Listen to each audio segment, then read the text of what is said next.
Oh, you look fabulous. Oh, my goodness.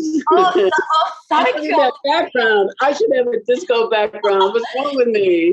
I'll send you it. I'll send you it. Literally, this is just an image I found on Google, but I love it, and it's disco, and It's fabulous. It's fabulous. Yeah. Had to be I have fabulous for you. I was thinking, fabulous for you. that'd be perfect for me. But I was thinking about doing one of my cat, having a huge cat in back of me. You know what? Speaking of cats, crazy cat lady right here. It's in the name. Yeah. I've got my cat here beside me. I'm just waiting on him meowing or trying to take over the camera. What kind of cat? He's a Persian. Persian. Persian. How nice. Yeah. Fluffy as hell. Big fluffy thing. What color? And the fact that we're in summer right now as well. He's shedding all over. So I wake up and my hair's jet black. Yeah. All my clothes usually wear dark clothes. My cat. My cat wasn't a kitten when I got him, but he was like older kitten, and now he's growing up. He's turning into so handsome. Yeah. What kind of he was like, I got him in a shelter in New Jersey, and he was nobody wanted him because he was gorgeous. He was a ginger cat, just the prettiest thing. Best nature. If you go to my Facebook page, you can see it. You can see him. I'm always posting photographs. But nobody wanted him because he would, love bites. He give you love bites. And no, but you know what? He would, because he was a kitten, he would play hard, and he would bite you and it would bleed. And I took him anyway. And I said, hey, listen, I'll see what happens. And he's grown up and he doesn't do it anymore. So I'm glad that I was the only one who wanted him. Of course, I remind him, I say, excuse me, nobody wanted your ass, Remember who. And don't forget, I'm the one who saved you from the orphanage. I do. It's so true, but the cats are just like, well, you know what, you're slaves. That's right. What we are. It's like, I have my flat here in Edinburgh, and I say that, it's Atlantis's flat. I just live here. He owns everything. Everything is of course. And he loves to play catch. Does your cat play a lot? Oh yeah, I've got like my cat plays something like everything with this guy is a game. Yes. And but I have a little tinfoil ball with a little bell inside that I made myself. And I mean, he can play for hours. That's it. And he'll come over and he'll drop it at my feet, just like expecting me to throw it. And once I start, it's nonstop until I hide it. I have to hide it for him to calm down, See, recently with he's turning into a little sweetheart. I didn't know whether I would like him or not. Well, he's a cat. You're always going to love cats. And you know what? We're going to get on fabulously. Cat lady, cat man, we got this. And I love the fact that you got a cat, and I can see a cat in the background as well. Oh, that's what paper mache, from Mexico. Yeah, I love it. Yeah. But at least if there's any interruptions. Well, it's Atlantis coming in. Well, initially when I would have Zoom meetings, he would jump up into my lap and then jump onto the computer desk. They love keyboards. Now he doesn't do it so much. They love keyboards. They love keyboards. Oh, no, you know what? I'll be watching a movie on Netflix or whatever, and he'll just come up and back into the computer and come sit right on the keyboard, and everything will be going. Oh, they're just so fab. I've got his basket here at my desk, so literally at the side of me. Yes. I'll be working away and the cat's at the desk. Everyone needs a cat at a desk. I think so. My case. So how long have you been playing? Give me a little bit of your background. So how long have I been playing? I need to be asking you the questions, DC. I know. I've been, oh God, it'll be 9 years in September. All right. So I do a lot of the glitter box parties. Yes, all over. Disco is my lifeblood. I just love it. I've been fortunate enough to go across the globe with it. Been all over, and I just love it. I love it. Well, it's great. I have a friend here, Natasha in New York City. She's fab. Lovely girl. And But I'm just saying, then I have Susan Morabito is a good friend of mine. Susan from way back in the day for many years, for 30, 40 years. But I find it's, the reason I ask is because you're very well known and you're very well respected. And, but it's difficult for women DJs. Yeah. It's such a macho business, misogynist. I tell you something. I'm like, bring it on. Yeah, right. And when you get a DJ who's a female DJ who's like slamming and everybody loves her, and she got all the male DJs, gassing her up. That's very rare. It really is rare. I don't know whether you understand it or not. I think there's been a shift recently in the sense that there's been more of an acceptance. I mean, I'm fortunate that I was brought up in a family, like my dad's always like, I have such a beautiful family, my mum and dad. So I've never seen this sort of, oh, the man, like macho, I've never had, I'm fortunate that I've never been brought up in a background like that. It was very much, everyone's equal. If you want to do, it just had that thing. So I think that's why I just kind of like, if I want to do something, I'd do it regardless of gender, whatever. I'm like, boom. If I'm going to do it, I'm going to do it. And I was told by the label, Only Good Vibes Music there, Mr. Cowley, that you're doing remixes. You did a remix of Indiscreet. I did. I'm interested. I can't wait to hear it. I'm interested to know what you think. Nervous, but I'm interested. Hopefully you like it. Even if you hate it, just say you like it. Well, I don't have to like it. I know, but just say you do. Break my heart. I hope to like it, but I also understand one thing. I knew how to make records 40 years ago, and I was very successful at it. And fortunately, the various parts that went into my recordings were good enough so that they can be recognized as being in their own but they were part of a genre, but they were translatable into new stuff today. Absolutely. And I nothing was done with my stems until about 4 or 5 years ago, when nobody could find them and nobody knew who owned them, and finally I found them, and I found out that I owned them. It took a long time. It took a long time because they were over there in Abbey Road in the Virgin Studios in the archive there. Yeah, I don't know how the hell they got there. But then I got the rights to them, and then I took my own money and I had like 11 tracks digitally converted there in the Virgin Studio there in London, and Abbey Road Studio, and they did a state-of-the-art digital conversion that's going to be state-of-the-art for another 50 years. It's that good, Yeah. I mean, you can hear on the. Yeah, absolutely. It's amazing. Every DJ who gets them says, "Who did these stems? It's flawless." Unreal. Yeah. So very, very well done. And so I have the advantage of, at that point, after 40 years, just introducing them as new stuff. Nobody had touched them before. This is the beauty of the music you've created, because it's. Well, it's interesting because I remember I called Johnny Benitez, Johnny Jellybean. Oh, yes. Yeah. And so, because I had been friends with him since 1976, 77. I wish I'd been there partying with you. And he had also said, yeah, you weren't even around. I would have been there. You weren't even around. And so, and Johnny always used to say, "Oh, how I love to do a remix of Cathedrals." And I said, for years. And so when I got the stems, I called them up and I said, "Johnny, I got the stems." He said, "Oh my God, how did he?" So it was a long story how I got them. So, but then he got back with me and he says, "You know what, DC?" He said, "I'm not doing that business anymore." He said, "I'm different." He said, "I'm living on my Madonna catalog, and my publishing, and making a fortune, lives like a king, Yeah. And I want to go back on the road and DJ. This is like 4 years ago, So, yeah. And he said, "I want to make that my life now."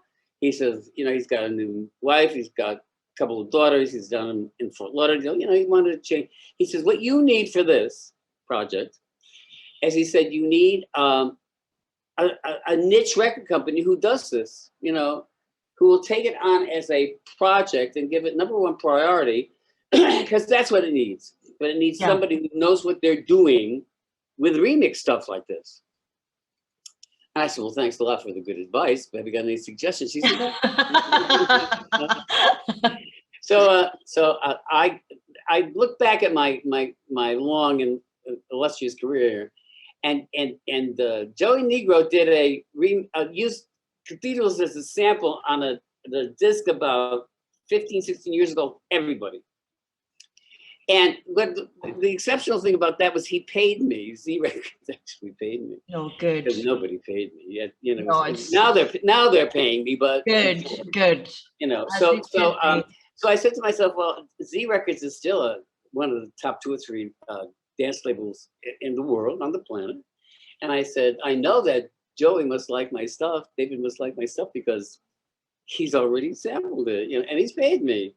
So I didn't know him. You know, I didn't know him. So out of the blue, I got his email number from his website, Z Records website, and I sent him a note and I said, here is a list of songs and I have the multi-tracks and would you be interested in doing something? You know, it took him 2 hours to get back with me. No wonder. And it turned out to be the smartest thing I've ever done. His stuff, those 2 albums that he did, I still get chills. I can still listen to them now. And this is like it was 2 years ago.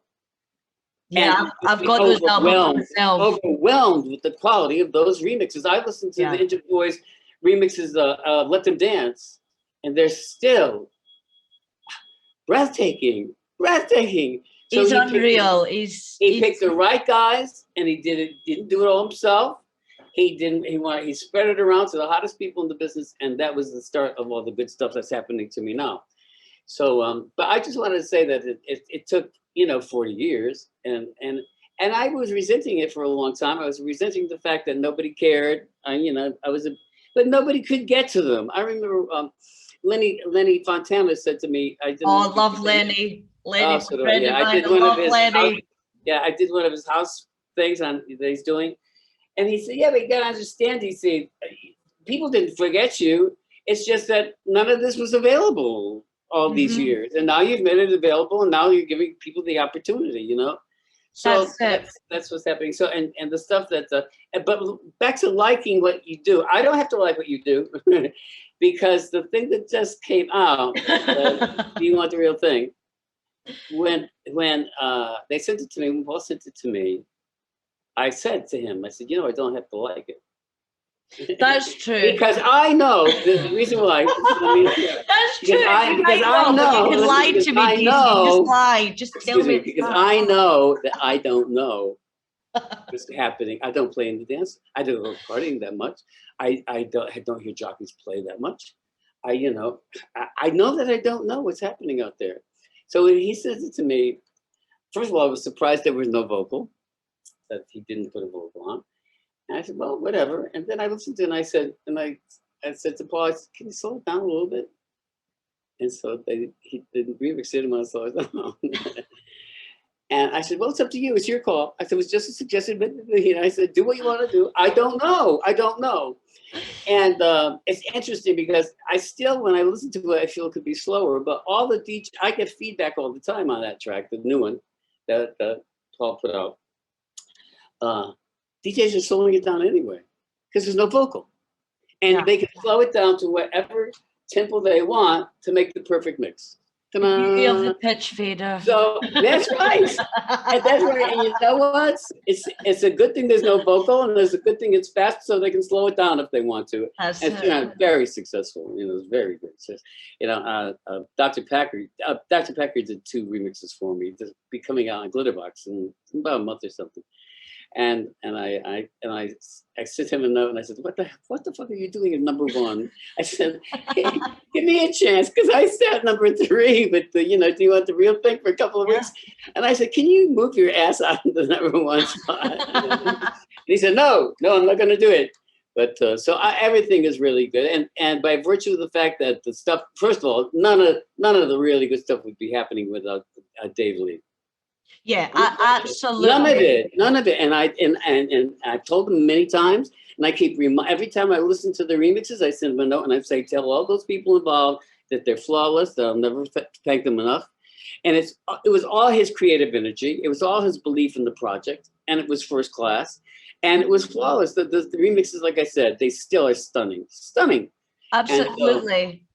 Absolutely. And so it's all because of him. I really give him credit for everything. And but because of that, I reached out. Interesting story. I reached out to Dr. Packard, and this is before this is like about a year. It's been a while. It's been a year ago. These things take forever, you know. And so I said to him, I said, Greg, I said, I didn't know him at all, but because he did a remix of Indiscreet for Dave, I called him up and I sent him an email on his Facebook, and I said, send him a note. And I said, would you be interested in doing something else for me? And he said, yes. No, I didn't know him. And I said, well, I'd like you to do Hot Jungle Drums and Voodoo Rhythm. And I said, the reason is because that was my biggest selling record. You know, that you may not think. Everybody said, oh, Cathedrals, oh, Let Them Dance, oh, Do You Want the Real Thing? Yes, they were big hits, but my huge selling platinum recording of all time for me was Hot Jungle Drums. It was on United Studios 54. It was the 12-inch. It was my album. It was like huge. And people, my feedback is around the world, I keep getting, when I get playlists and things like that and radio stations playing my stuff, it's Hot Jungle Drums 3-1 to Cathedrals. You know, they're always playing it. So I said, but for some reason, even Dave didn't want to go near it. It's not his kind. It wasn't his kind of record. You know, sorry about that. It wasn't, you know, R&B enough. It wasn't groovy enough. It wasn't funky enough. That's stuff that he liked. So he just said, no, I'm not going to go near that one. You know. And I said to Greg, I said, what do you think? And he said, I hear it. I can hear a record there. I said, well, I'm sending you the stems because nobody else wants to do it. So it took him about 3 or 4 months. A while. It wasn't overnight. And then the pandemic happened.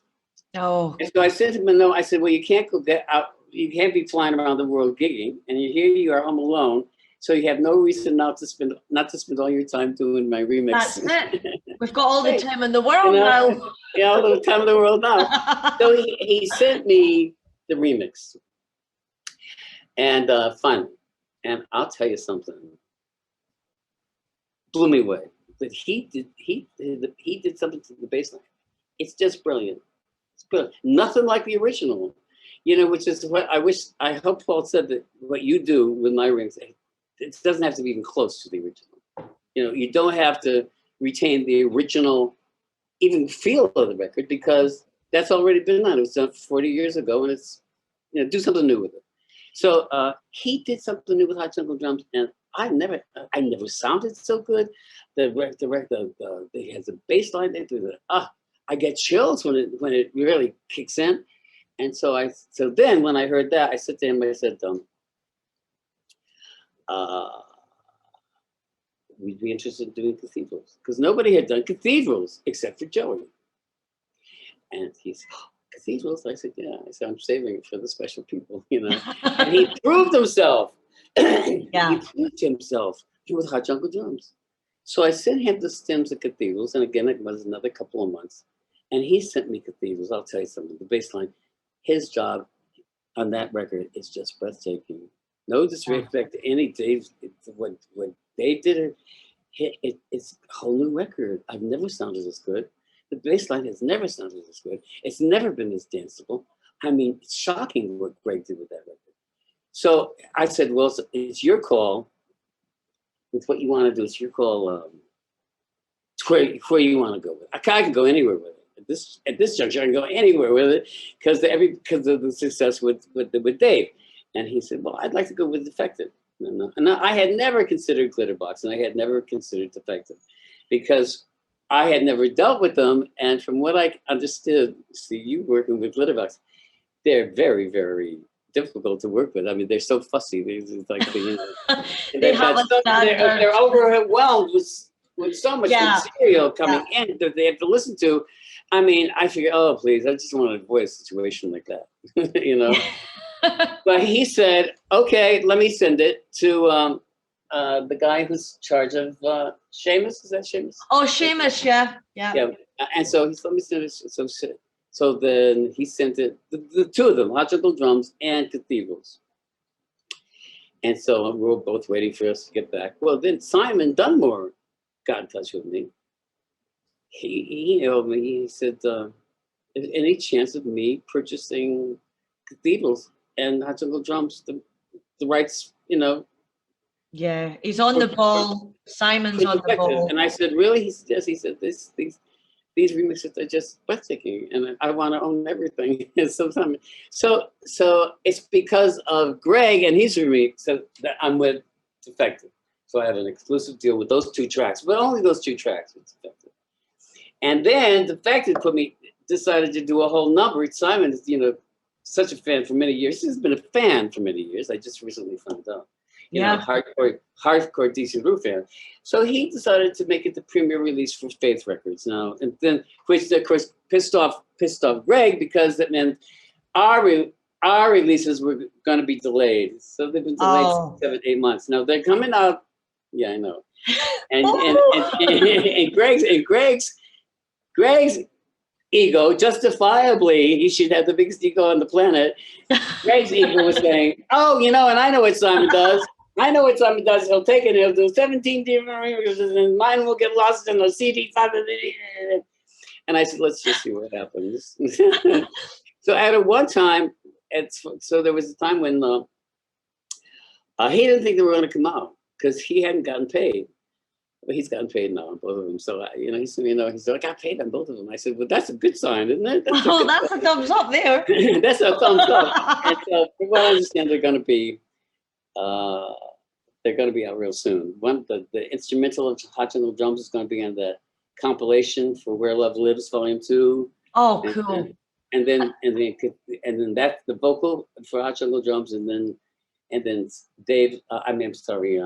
Greg's remix of Cathedrals. Now I can't wait till that comes, because that'll be something. He did such a job. It's just going to be number 1 all over again. It really is, regardless of whether, Joey's remix was number 1 as well. But I don't care. It's so good. So that's how it all happened, And so I got Simon sent me a big check from the Big Records, and then he didn't take everything. So it afforded me the opportunity. Now I did one of these video interviews with Paul, and Paul's fab. Did you Paul and John, they're good guys. He did an interview with me, and it was such fun, and we had a lot of fun. And so I said to him, I said, he came to me and he said, I've been wanting to put a label together for a long time, Only Good Vibes Music, and he says, can I start off with you so I can impress everybody? They got you. And I said, for sure. So I licensed him the stems for Do You Want the Real Thing? And I guess it was the right thing, because his first, I said, don't let this spoil you. It just jumped right to the top 3. It did. I think it's fab. And, I wanted to ask you, DC, how does it feel for you hearing retakes on something you created all these years ago? How is that for you, as an artist, the creative process, using it again? Unfortunately, see, this is, Aaron Scheffer, I co-produced with him the first 2 albums and the last album, and Bob Esty for Casablanca, and he did the last stuff with Donna Summer. I mean, his list of Cher and Barbra Streisand. Wow. But I was the only fun project they gave him. We had a lot of fun doing our records. The soundtrack of Thank God It's Friday and Confessions, and then Forces of the Night. And Bob was brilliant. He was a brilliant composer, producer, arranger, writer, songwriter. And he alienated a lot. He alienated a lot of people in the business, because he had a very abrasive attitude. Right. But he was brilliant. He was genius, but he was hard to get along with. And he had a tremendous cocaine problem. Oh, and which magnified the problem of dealing with it, made it more difficult to deal with. Yeah. And so his career went into a tremendous decline. And the only person who would hire him for anything was Barbra Streisand. And when she would go on the road, she'd hire him to conduct her choirs and background voices and whatever. And unfortunately, he died about 1.5 years ago. And hasn't gotten to hear any of this. Now, the reason I bring that up is how do I feel? I feel honored, and I feel overwhelmed, and I feel, thank God this happened before I died. I hope I didn't die too soon. You'll be fine. Come you know on. You know what I said to Simon? None of that, Katt. Simon Dunmore. Come on, you're timeless, darling. Yeah, and I told this to Greg after the fact that Greg was so concerned that cathedrals didn't come out, and I sent a note to Simon. I said, "How about cathedrals? You know, with all the stuff that's happening." He said, "Oh no, I haven't gotten to cathedrals." And I said to him, "Simon," I said, "I'm at that stage," and I said, "I want that. I've never sounded better, you know." And I said that bass has never sounded better, and it's never been more danceable. And I would like that released before I die. What do you think? You're going to be here a long time. So Simon promised me it would be out before I died, and so then I sent a note to Greg and I said, "Don't worry, it's going to be out before I die," you know. But Bob Esty didn't have that advantage, and neither did Aram Shefram. Aram died of lung cancer about 10 years ago, and Bob died of cancer about a year and a half, 2 years ago, and they never get to hear any of this stuff. So it's not only me, and I love the fact that they exist, and I can't wait to hear every new thing that people come up with. I'm heartbroken that these guys aren't around. I loved both of them like brothers.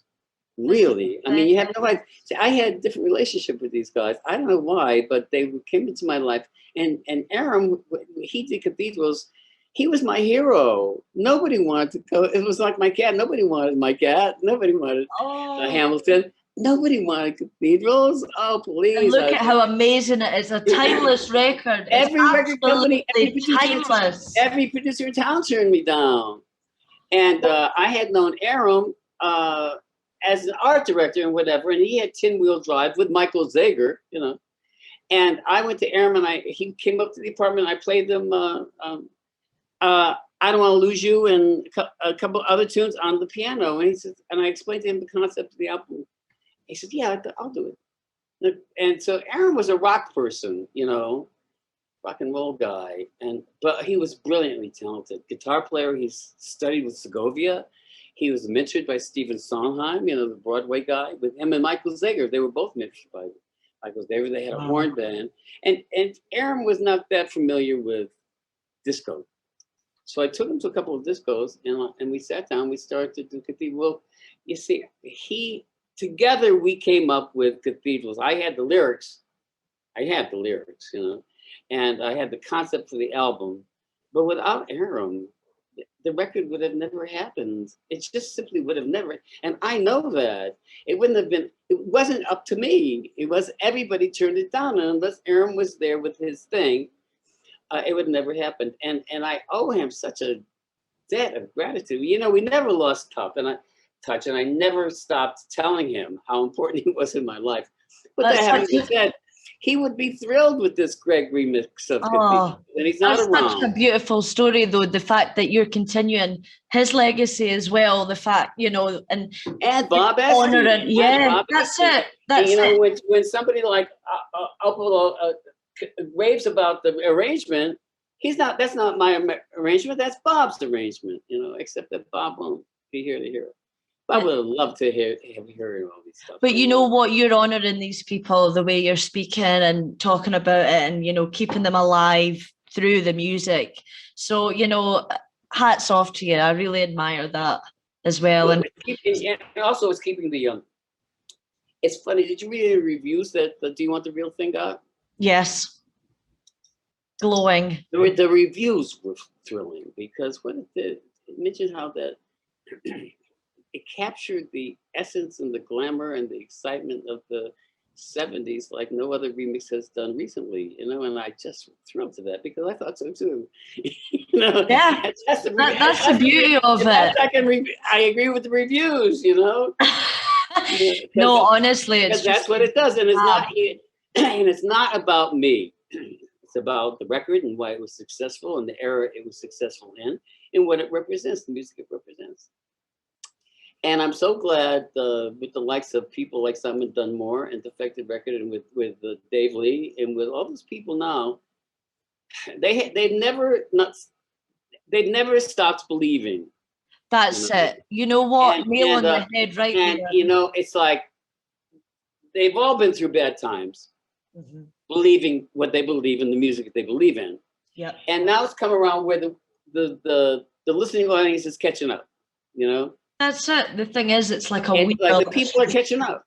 And also when they did a demographic on the project that Joey did, and they did it, all the people buying the records and download, they're all under 35 years old. So if you think it's great big old fat disco bunnies who are just trying to recapture their youth, you're wrong. Disco bunnies. You need to trademark that. Disco bunnies.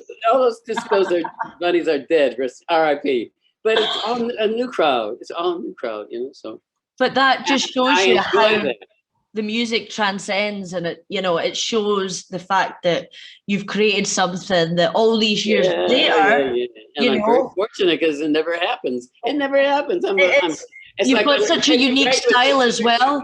I think you're very unique. It's a disco sound, but every time I've heard stuff from you, DC, I always think, God, that man is unique. You've always been unique, and I love that. Love it. I was so unique, nobody wanted me. Well, you know what? The best people are the ones that know what Greg, only because Greg is, I can't believe how good he's done with my music. I can't believe it. The remixes done. I hope I'm not overselling them because it's like you don't have to like them. You don't have to like them either. Oh, I will. I will. I know I will. He says, when it was finished, he's some gushing and saying something about me, DC, and the music. I said, Greg, how old were you when Cathedrals came out? I think he was 1 or 2 years old. I said, there you go. I said, did your mom play you Cathedrals in her arms? It just goes to show the power of these records. And, I think it's amazing, like recently, and I've had this conversation with a few people, I was brought up in a soul disco obsessed family. So for me, that's what I always say. I said the greatest gift my mum and dad, introducing me to this music from a young age.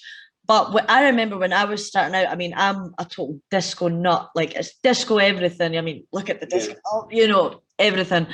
And I've just watched in like recent years, just the way it's grown and grown and it's you know what? It's like how they say, big bands are making a comeback and this is making a comeback, or oh boy, some music making a comeback. This is more than just a comeback. It feels different. It feels. Hey, listen, I've been through all the comebacks and all the I'm jealous. The British invasion comebacks and the early rock and roll comebacks and blah, blah. This is different. It's like new. It's not even like a comeback. It's like new. It's like new. New. It's just watching disco evolve again in recent years and just, talking about like generations, like the ages of people, because before when I started out, like a lot of the crowd that loved what I was doing was an older crowd. That was just the way it is, and now I can go before all this COVID nonsense and I could actually go out and play. And then you see the crowds now, like the younger generations. I'm nearly 30, 29, but I had the advantage that I was brought up in a household where it was like, right, from baby Natasha, Kitty Katt, right, disco, soul music, funk. Yeah. Dad's obsessed with it, my mum's obsessed with it, and I'm obsessed with it. So again, it must be interesting, and I love speaking about this, like how it must be, for you, because you've lived it, you've been a part of that era, so to see it come back, it's. Well, when it died, let me tell you, when it died with a vengeance. The backlash was terrible. Nobody wanted. Horrible. It was awful. I always kind of resented the fact that every musical genre has an end. And every group or whatever. The Elton Johns of this world are very rare. The Madonnas are very rare. Most people are like the Blondies or the Pat Benetars or something. They have their 5 years. And then it's over. The Joan Jetts and the Blackhearts or whatever. But when it's over for somebody like Joan Jett, they have even though it's like over that they're not the hot group anymore, music people respect them for what they did.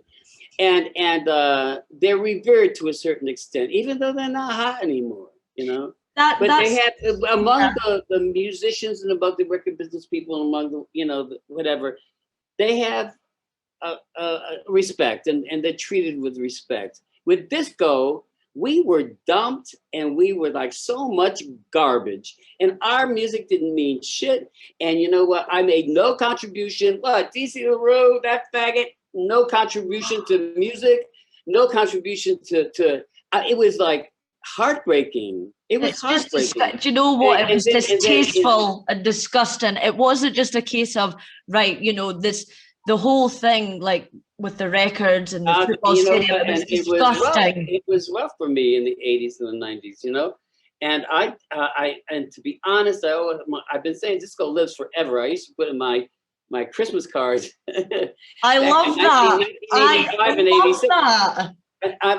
been using. I used to do my own Christmas cards with disco lives with Sam. I love that. Back in 1990, and so I've always thought positive, and I said, and I would listen to the music, and I said, how could this music be overlooked? Oh my God, it's the best music in town.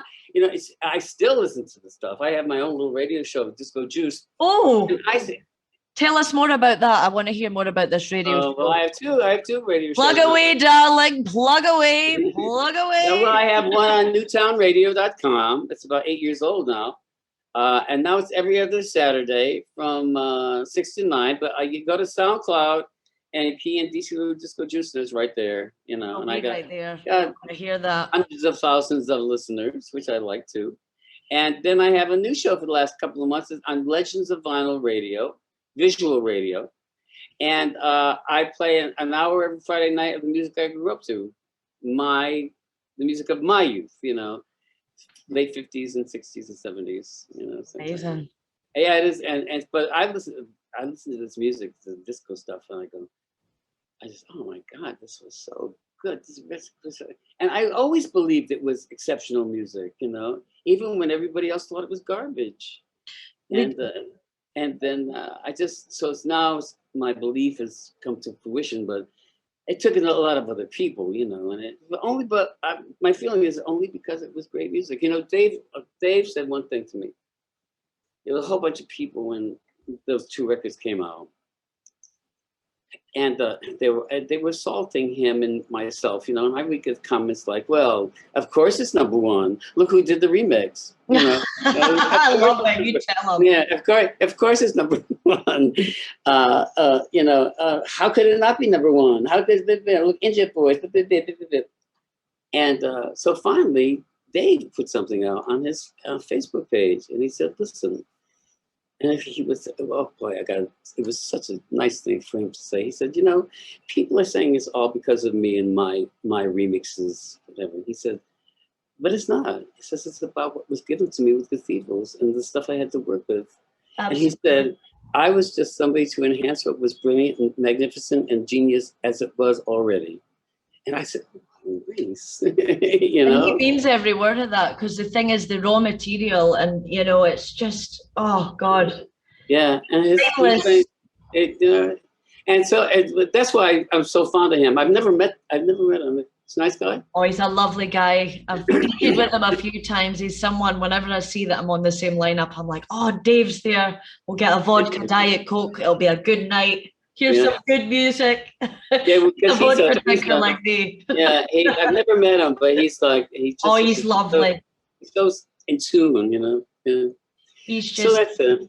Natural gift. So now I'm working with a guy in Buenos Aires, Argentina, Ladies on Mars. You know him? Oh yeah. God, see, boy. The disco world's a small world. It's like a disco ball. Yes, it really is. Yeah. And he's done a couple of remixes for me, and then so then I got Paul, and your remix. It's going to be a couple of months before your stuff comes out. Yeah. And then he asked me. He said, can I do another one? I said, sure. You have the list. Let me know which one you want. So, and I had that coming out, and what else? Anything else? That's about it. But that's enough, you know.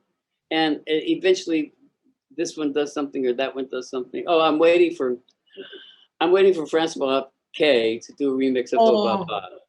You know Francois? Have you ever met him? I've not met him, but I'm a big fan of like Body and You Soul. know, Francois, The Joe Classell. good friend for a long time. Good friend for a long time, and he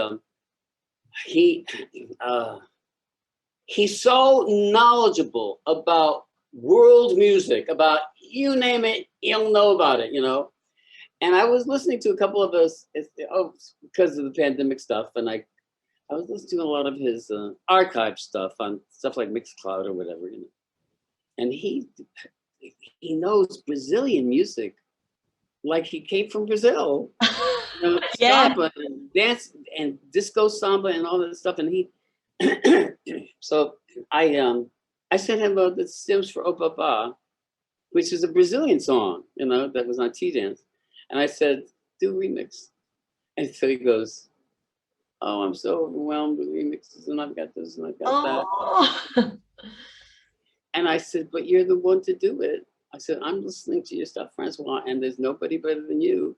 And I said, after all these years, I met him in 1977. After all these years, come on. After all these years of friendship, and you're still alive. You're going to tell me no? Because there's nobody who knows Brazilian music like you do, Francois. I'm still waiting to get. He didn't say no, but I'm still waiting for an answer. So I think you'll get that remix. I don't know. I hope so. I'm going to send him a note like I sent to Simon. I said, I hope you do it before I die. I'm a very distant age. You're timeless, darling. Timeless. Yeah, exactly. Timeless. Yeah, well. Oh, that's another thing. It's not just my producers. I wish Donna were alive. I wish Barry White were alive. I wish Isaac Hayes were alive. There are so many. Isaac Hayes. Oh my God. Please. There are so many great recording artists who were part of disco from the very get-go, from the early on, who are no longer with us. I'm sorry to say, you know, and so many greats. That's the thing, you know. Yes, you find that thank you very much. the flames go out. It's like, oh my God, it's the world gets stripped of talent. I don't want to talk too much about other people, but Donna, I knew Donna, not well, but we were associated with each other because of the label. We spent a lot of time with each other, and so I did when she passed away, I did a 3-hour tribute to her, and then I did a 3-hour tribute number 2. They're both available on SoundCloud. Disco Juice, Donna Summer tribute 1 and 2. Take note, people. Yeah, take note. Take note. Now, so it's 6 hours of music from Donna Summer, no repeats. Wow. And I sit and when I'm around the house, I'll sit and I'll play them back for myself. And that woman's body of work was so brilliant. And she was never off. And she was, no matter what period she was going through, the Geffen period or the stuff with the guys from England, the lollipop disco stuff, you know, Akins, they produced Rick, I Don't Want to Give You Up, Rick Ashley Records. Oh, yeah. She did a couple albums with them for Atlantic, and then she went on to, her stuff covered all these different genres, and she was just flawless. Yeah. Exceptionally talented. Absolutely. Talented. And you know, if you don't believe it, sit down and listen to 6 hours in the summer. Absolutely. And, you know, she was someone I always felt that was ahead of her time as well, and you know, just a real body of talent. That woman, just she had, you know, certain people have that thing about them. Yeah, and she had that magic. She had a nasty attitude. Oh, did she? Oh, meow. Watch some of her interviews if you ever get a chance. Oh, meow. It's all on YouTube. It's all on all the. A real disco diva, then. Tremendous. I mean, Johnny Carson, The Tonight Show, when she gets up there talking with Carson. I need to check. I've not seen that. I need to check. Oh, do it. It's fun. It's fun. It's fun. Yeah. But so I'm sorry that they're not around. The list, I can go on and on. No, I you know what? I'm just in awe hearing your stories. I love this. Like literally, I love especially anything connected with disco, and who better to speak to than Mr. DC? I mean, come on. DC, yeah. But I'm not the only one. You know, I tell you and I'm not the only white boy either. Like Peter Brown. Oh yeah, Peter Brown's still alive too. he's living in Chicago, Detroit, something. He's an old man like me, but he you ever listen to his records? Peter Brown records? Yeah. Oh, he's fab. He's fabulous. His records are amazing. His productions are, I could never make records like that. I'm in awe of Peter Brown, you know? What's the one? Is it Do You Want to Get Funky With Me? And it says, oh, please, they only come out at night. There's a whole list of them, as long as you oh are. man, it's you know the line in that track. Do you want? It goes, "What's it? The idle mind is a playground for the devil." Yes. When I hear that, I'm like, you know he what? was brilliant. That is. See, when I you know think what? of that, that is. He wrote "Material Girl" for Madonna. Oh, really? I don't think he wrote it expressly for Madonna, but Madonna recorded "Material Girl," and he made more money on that record than God. You know, I'm telling you, it's really, and it's really keeping him wealthy, a wealthy man. I didn't Her know stuff, she's amazing. That. Yeah. Madonna's just, excuse me. Have you ever met Madonna? Well, briefly at Paradise Garage one evening, but I've never had occasion to spend any time with her. No, and I know that she was very friendly with Keith Haring, and rumor has it. I mean, she's still alive. You could ask her. She would go to Paradise Garage with Keith and the whole gang, her whole entourage. And she loved cathedrals. I mean, she just knew all the words and would sing it on the dance floor. Who wouldn't love cathedrals? She knows who I am, and I know that. But I've never got a chance to see her. Never got a chance to meet her. For some reason, our paths have never crossed except for the 1 minute at Paradise Garage. Did you ever perform at the Paradise Garage? Yes, but I didn't. Oh man, tell me. Now you got to understand, it was spur of the moment, and because one of the owners, Michael, didn't like me. And gay clubs, mixed clubs, discos in general had a policy. They didn't book white boys. They didn't book Peter Brown. They didn't book a lot of white boys. They only booked disco divas and drag queens. End of story. You know, great big old fat, 2 tons of fun. You know, Grace Jones, Paradise Garage. They never, or maybe South Shore Convention or something, but they never booked white people like me. And so they just felt it was inappropriate for the crowd.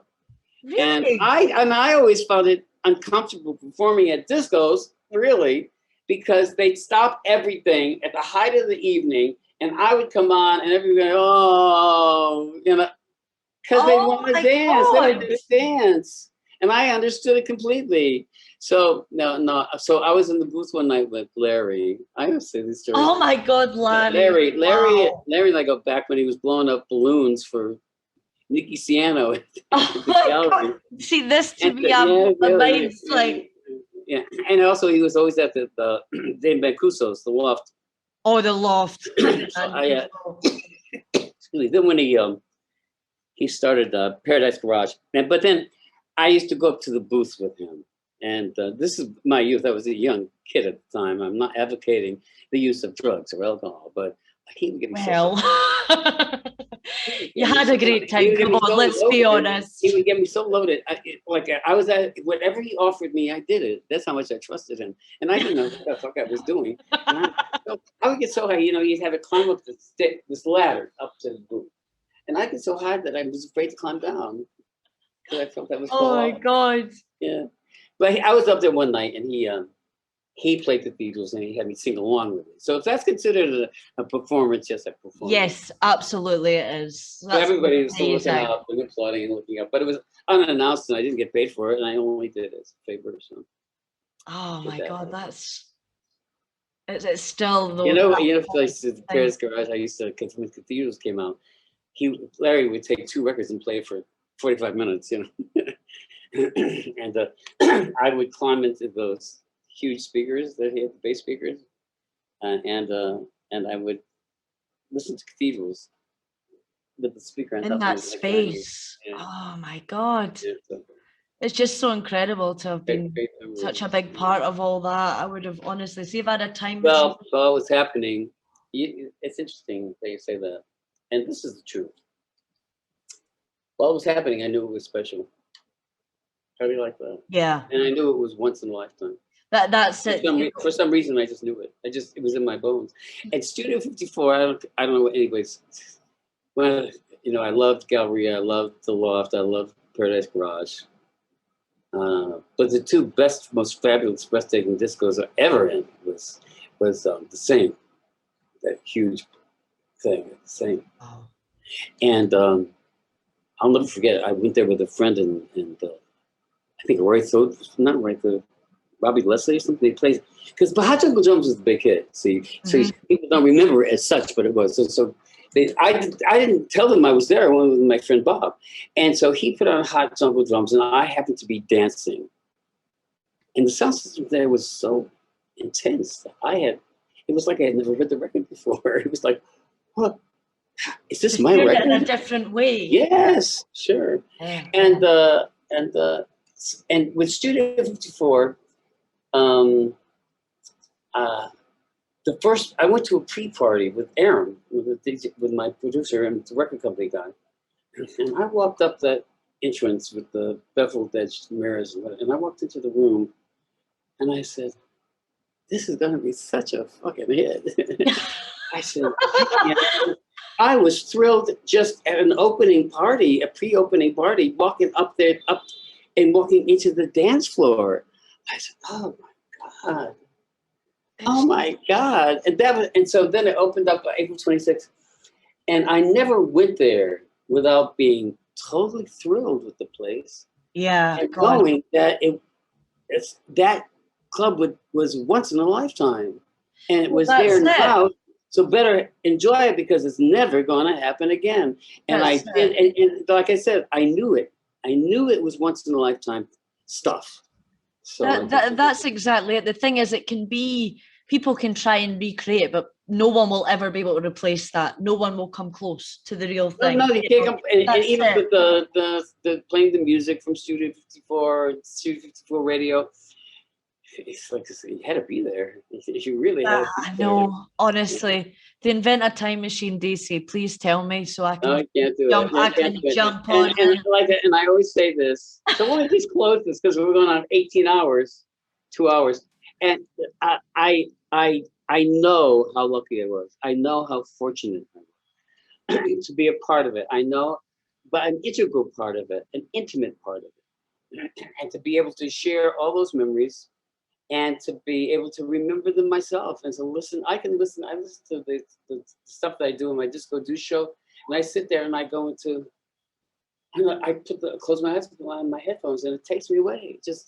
Takes me away. It's that special place. It's that special place, and I don't know whether, I don't know what the kids experience today.